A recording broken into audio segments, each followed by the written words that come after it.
Welcome to Burlap Teachers. Enjoy the video. You start by confirming the essentials.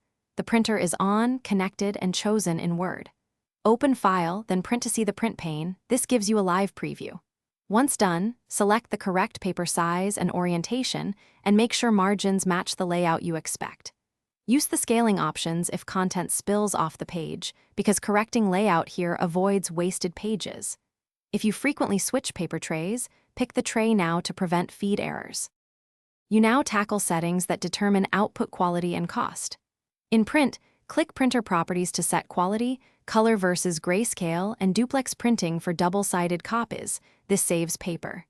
Next, choose the page range, all, current page, or type-specific pages like 1-3, 5. Then set the number of copies and whether to collate. Use advanced layouts, multiple pages per sheet or booklet printing, when you need to reduce paper or create handouts. You finish by clicking Print and monitoring the printer queue. This confirms the job started and reveals errors quickly. If pages come out blank, misaligned, or with streaks, check ink or toner levels, confirm paper size matches settings, and verify the correct driver is selected.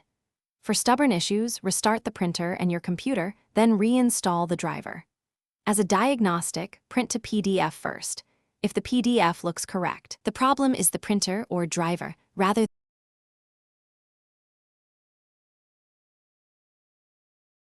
Thanks for watching. Consider subscribing if this video helped you.